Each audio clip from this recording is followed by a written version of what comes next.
But by looking into their own existing files, the FBI has already discovered that it has dealt with some of these suspects before, more than 2 years ago. As you have looked now and gone through the records of some of the men that have been arrested over the past few weeks, you have discovered that you'd met some of these guys before, right? Some of the individuals have come to our attention in the past. Yes, they have. Not all, but several of the suspects now being held in the World Trade Center bombing had been identified as potential terrorists more than 2 years ago. Indeed, they were brought in by the FBI for questioning.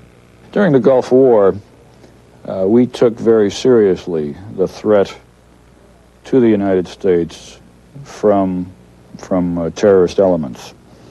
In fact, we tripled our commitment, agent commitment to terrorist matters during the Gulf War and thereafter. Some of the individuals involved in this case came to our attention, as you can imagine. And it was in that context that you saw some of these men before. That's right. Among the charges that had been leveled but never substantiated against several of the men who are now charged in the World Trade Center bombing is that they had been overheard threatening to blow up a number of New York monuments.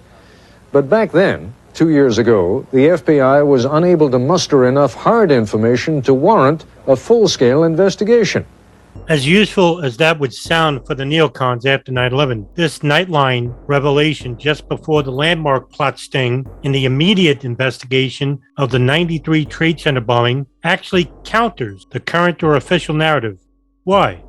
Because if Nosair and associates were under FBI surveillance this early in 1989, and with Nosair already imprisoned in 1990 after the Mayor Kahana assassination, during the peak of the first Gulf War in Iraq under George H.W. Bush Sr., this becomes troublesome for the time period. If Nosair was under surveillance, especially a year before, as noted from John Antisev's reaction to the writer Van Link, instantly recollecting Mohammed Salameh at Galveston shooting range. In retrospect, if we process this early tip from ABC and Ted Koppel, which suggests that if these suspects were already able and planning to commit acts of terror, then it would have been seemingly in retaliation over the U.S.'s short-lived bombing campaign with Desert Storm in favor or for Saddam Hussein and Iraq. Why would this all then be contrary? Well, if we stick to the official story of the biographical profile of Osama bin Laden following the Soviet Union's withdrawal from Afghanistan in February 1989, bin Laden returns to Saudi Arabia hailed as a hero of Islamic Jihad. But once he returned, he engaged in opposition movements against the Saudi monarchy while simultaneously working for his family business. But the following year, the Iraq invasion of Kuwait takes place under Saddam in August of 1990, an action that bin Laden had a premonition was going to occur, according to Saudi dissident Saad al-Faghi. Kuwait, invaded by Iraq, consequently put the Saudi kingdom and its royal family at risk with Iraqi forces on the Saudi border, which bin Laden in return met with the Saudi defense minister Prince Turki bin Faisal, offering his forces and that he could convince the Afghan Mujahideen to participate with fighting off the looming Iraqi forces rather than see the kingdom depend on assistance from the U.S., ultimately meaning that they would be occupied by what bin Laden saw as an affront to Islam, using Saudi Arabia, the holiest site in all of Islam with Mecca and Medina, by kuffar, non-believers who were allied with Israel. The kingdom flatly refused bin Laden's offer, and the Saudi monarchy went ahead with allowing deployment of U.S. forces in Saudi Arabia.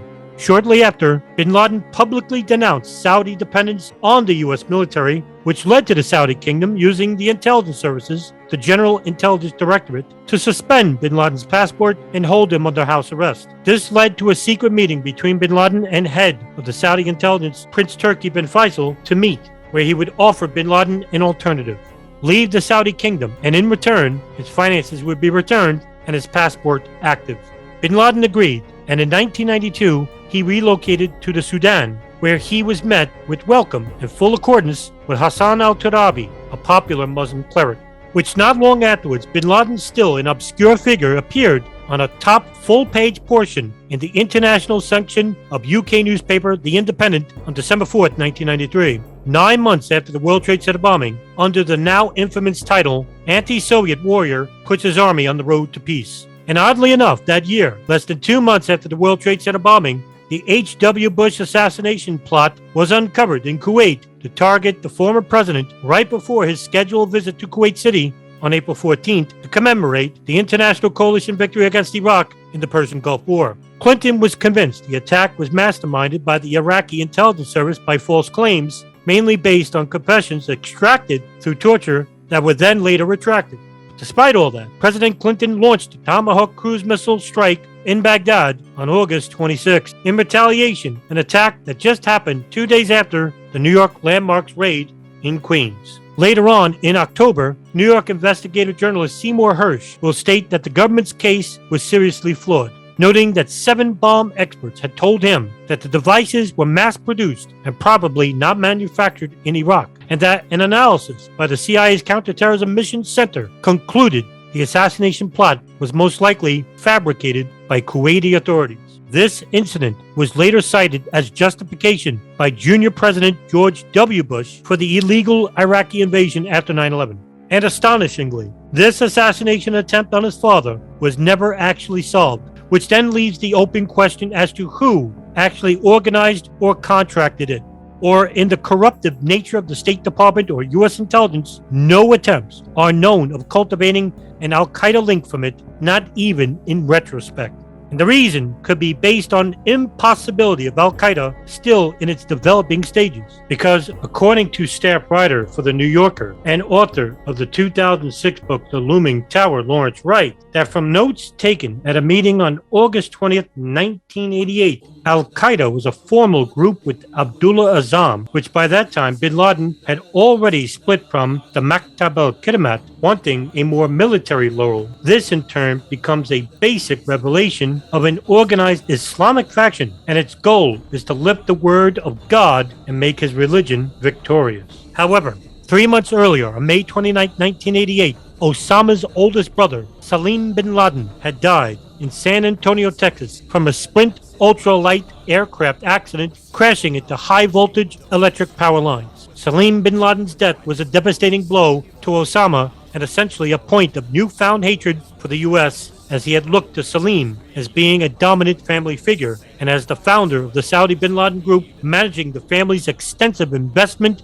and income distribution. And consequently, as yet their own father, Mohammed bin Laden, was also killed in a plane crash in 1967 at the hands of an American pilot. So considering these points in 1988 and then the following year with the Soviet Union's withdrawal from Afghanistan in February, and then also by November 24, 1989, with Abdullah Azzam being assassinated by a car bomb in Peshawar, all while simultaneously throughout that year in the U.S., the Feds, for some given reason, are already surveilling El Sayed Nosair and company. This point in time, Al-Qaeda as an organization is not developed as a terrorist network then. Contrary to what National Geographic and other official narrative defenders suggest, Azzam's death may have been a plot from the CIA, bin Laden, and Ayman al-Zawahiri themselves, or even Israeli Mossad. Azzam's murder still remains unsolved. By 1990, with Nosair assassinating Mayor Kahana on November 5th, Operation Desert Shield, which was the buildup of U.S. forces in Saudi Arabia, which was still in effect until January of 1991, when the real conflict began under Operation Desert Storm. And not long after, Azzam loyalist Mustafa Shalabi is also found murdered in his New Jersey apartment on February 25th. And it's true, according to what evidence suggests, that Nosair's cousin, Ibrahim El Gabroni, did travel to the Middle East, raising money for the defense fund for his cousin, where Osama bin Laden is said to have been a contributor while in Saudi Arabia and had also suggested hiring William Kunstler. And long afterward, when it came to Ramzi Yousef, bin Laden acknowledged who he was, but never claimed to personally know him, according to what he said with John Miller for ABC News in May 1998. Ramzi Yousef was a follower of yours. Do you remember him? Did you know him? Ramzi Yousef. After the explosion that took place in the World Trade Center, Ramzi Yousef became a well-known Muslim figure. Muslims have come to know him. Unfortunately, I did not know him before this incident. I remember who he is, and he is a Muslim overtaken by zeal for his religious due to the chauvinism and oppression practiced by America in Islamic lands. So, he made an effort in making Americans understand that their government is aggressive against Muslims in order to safeguard the Israeli interests in Jews. So America will see many of the young people imitating Ramzi Yousef. Is it true that when Ramzi Yousef was captured, he was in a guest house that you were paying for?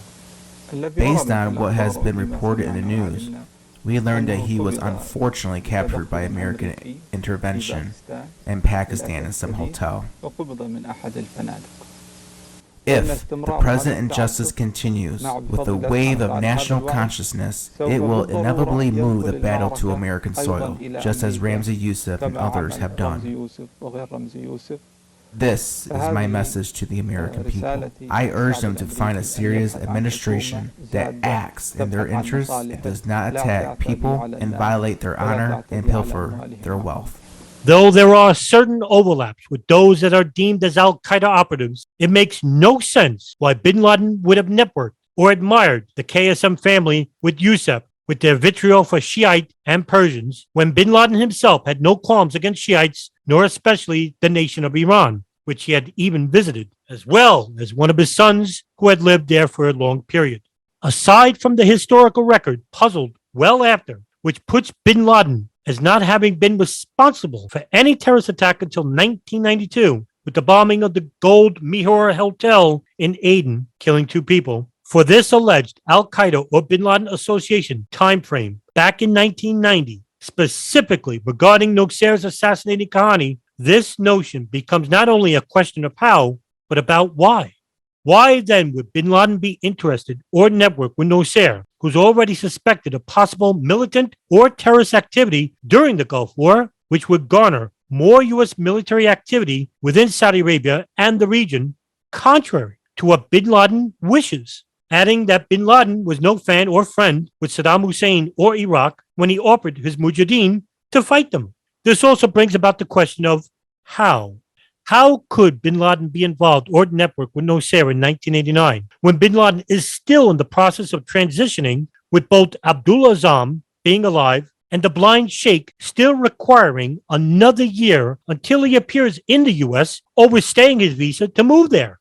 The reason why this really matters, or that it comes all down to Nosair, is that due to the subsequent search of his apartment after the Kahana assassination, in which they found enough evidence asserting that he was plentifully capable and planning further terrorist actions, with a list of 12 other assassination targets of prominent Jews and New York officials, plus targeting the Twin Towers and other New York skyscrapers.